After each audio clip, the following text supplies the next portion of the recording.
അദ്ദേഹം വിട പറഞ്ഞിട്ട് ഒരു വർഷമാകുന്നു. താങ്കളുമായിട്ട് എത്ര വ്യക്തിബന്ധം? താങ്കൾ ഒരു KSU കാലഘട്ടം മുതൽ അല്ലെങ്കിൽ താങ്കൾ ഈ രാഷ്ട്രീയത്തിലേക്ക് കൈപിടിച്ച് ഉയർത്തിക്കൊണ്ടുവന്നൊരു നേതാവ്. അത് കഴിഞ്ഞ ദിവസം അദ്ദേഹത്തിന്റെ പത്നി പോലും പറഞ്ഞു അതിൽ നന്ദി ഉണ്ടായിരുന്ന ഒരേ ഒരു വ്യക്തി PC വിഷ്ണുനാഥാണെന്ന്. താങ്കൾ എങ്ങനെയാണ് ഉമ്മൻചാണ്ടി ഓർക്കുന്നത്? ഉമ്മൻചാണ്ടി സാറിന് ഒരു ദിവസത്തേക്കല്ല, സാറ് പോയിട്ട് ഒരു വർഷമായെങ്കിൽ പോലും ഒരു നിമിഷം പോലും മറക്കാൻ പറ്റിയിട്ടില്ല എന്നുള്ളതാണ് വസ്തുത. ഓർക്കുക എന്ന് പറയുന്നതിനപ്പുറത്തേക്ക് എല്ലാ ദിവസവും എല്ലാ സമയത്തും അദ്ദേഹത്തെ അനുസ്മരിക്കാൻ തോന്നുന്ന എന്തെങ്കിലും അനുഭവങ്ങളൊക്കെ ഈ കഴിഞ്ഞ ഒരു വർഷവും ജീവിതത്തിൽ ഉണ്ടാകുമായിരുന്നു. താങ്കളിവിടെ സൂചിപ്പിച്ചതുപോലെ എന്നെ KSUവിന്റെ സംസ്ഥാന പ്രസിഡന്റാക്കിയതും 26 വയസ്സുള്ളപ്പോൾ കേരള നിയമസഭയിലെ MLA ആക്കിയതും ഇപ്പം ഞാൻ വരുന്നത് രാവിലെ 6 മണിക്ക് MRFലെ INTUCയുടെ ഒരു അനുസ്മരണം പുലർച്ചെയുണ്ടായിരുന്നു. അതിൽ പങ്കെടുത്തിട്ടാണ്. കാരണം എനിക്ക് യാതൊരു ട്രേഡ് യൂണിയൻ എക്സ്പീരിയൻസും ഉണ്ടായിരുന്നില്ല. അപ്പോൾ MRF സാറുണ്ടാക്കിയ ഒരു യൂണിയനാണ്. അവിടെ അതിന്റെ പ്രസിഡന്റായിട്ട് അദ്ദേഹം മുഖ്യമന്ത്രി ആയതിനു ശേഷം അതിലേക്ക് ആ ചുമതല ഏൽപ്പിച്ചതുമൊക്കെ സാറാണ്.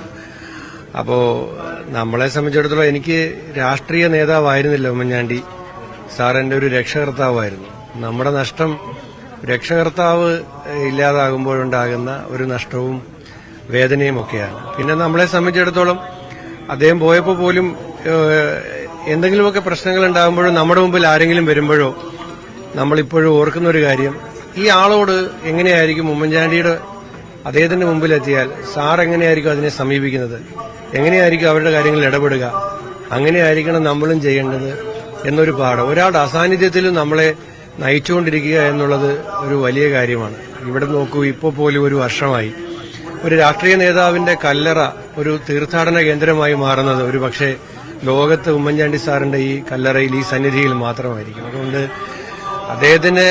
അദ്ദേഹം മരിക്കുന്നില്ല, ആ ഓർമ്മയിൽ കൂടി അദ്ദേഹം ഓരോ നിമിഷവും ജീവിക്കുകയാണ്. പക്ഷെ കേരള രാഷ്ട്രീയം അദ്ദേഹത്തെ ഈ രീതിയിലൊരു വിലമതിക്കുന്നുണ്ട്. നമുക്കറിയാം ഈ വിഴിഞ്ഞം സംഭവം ഉൾപ്പെടെ വന്നപ്പോൾ അത് മാത്രമല്ല, കോൺഗ്രസ് നേതാക്കൾ പോലും അദ്ദേഹത്തിന് ഒരു വേണ്ട രീതിയിലുള്ള ഒരു പരിഗണന നൽകിയില്ല. അദ്ദേഹത്തിന് മരണശേഷം പോലും അദ്ദേഹത്തെ ഓർക്കുന്നില്ല, അദ്ദേഹത്തോട് നന്ദി കാണിക്കുന്നില്ല എന്ന് കുടുംബത്തിന് ഒരു പരാതിയുണ്ട്. അതിലൊരൊറ്റ വേറിട്ട മുഖം PC വിഷ്ണുനാഥാണെന്ന് അവർ തന്നെ തുറന്ന് സമ്മതിക്കുന്നുണ്ട്. അങ്ങനെ താങ്കൾക്ക് തോന്നുന്നുണ്ടോ? അങ്ങനെ ഞാൻ ഈ കല്ലറയിൽ ഈ ദിവസം അങ്ങനത്തെ ഒരു പരാമർശവും നടത്താൻ ആഗ്രഹിക്കുന്നില്ല. കോൺഗ്രസിന് മുകളിലാണ് ഉമ്മൻചാണ്ടി എന്ന്. ഉമ്മൻചാണ്ടി കോൺഗ്രസുകാരുടെ ഒരു നേതാവായിരുന്നു.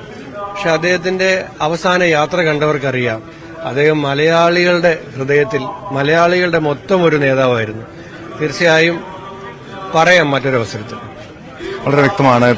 PC വിഷ്ണുനാഥ് അതാണ് ഇപ്പൊ പ്രതികരിച്ച് ഉമ്മൻചാണ്ടിയെ ഓർമ്മിച്ചത്. അദ്ദേഹം പറഞ്ഞതുപോലും അത് ഒരു പരിധിവരെ അത് എത്രത്തോളം വസ്തുതയാണ് നമുക്ക് ഇവിടെ എത്തിയാൽ മനസ്സിലാക്കാൻ കഴിയും. കാരണം മലയാളികളുടെ മനസ്സ് കീഴടക്കിയ, അതല്ലെങ്കിൽ കോൺഗ്രസ് എന്ന പ്രസ്ഥാനത്തെക്കാൾ മുകളിലാണ് ഉമ്മൻചാണ്ടി എന്ന വ്യക്തിയുടെ, ഉമ്മൻചാണ്ടി എന്ന നേതാവിന്റെ സ്ഥാനമെന്നാണ് PC വിഷ്ണുനാഥ് അദ്ദേഹത്തിന്റെ ഉമ്മൻചാണ്ടിയെ അനുസ്മരിച്ചപ്പോൾ അദ്ദേഹം പങ്കുവച്ച കാര്യം. കാരണം ഉമ്മൻചാണ്ടിയും അത്ര വ്യക്തിബന്ധമുണ്ടായിരുന്ന ആളുകൾ, നേതാക്കന്മാരിൽ പ്രധാനപ്പെട്ട ആളാണ് PC വിഷ്ണുനാഥ്. ഇപ്പോൾ നിരവധി കോൺഗ്രസ് പ്രവർത്തകരുണ്ട്, സാധാരണക്കാരായ ജനങ്ങളുണ്ട്, പുതുപ്പള്ളിക്കാർ മാത്രമല്ല. നമുക്ക് അല്പസമയം മുമ്പ് നമ്മോട് പ്രതികരിച്ച കോഴിക്കോട് സ്വദേശികൾ പോലും, കോഴിക്കോട് നിന്ന് പോലും നിരവധി പ്രവർത്തകർ എത്തിയിട്ടുണ്ട്, സാധാരണക്കാരായ ജനങ്ങൾ എത്തിയിട്ടുണ്ട്. ഉമ്മൻചാണ്ടിയുടെ ഈ ഓർമ്മ ദിനത്തിൽ അദ്ദേഹവുമായിട്ടുള്ള ആ സ്നേഹം പങ്കുവയ്ക്കുന്നതിന് വേണ്ടി, അദ്ദേഹത്തിന്റെ കുടുംബത്തോടുള്ള സ്നേഹം പങ്കുവയ്ക്കുന്നതിന്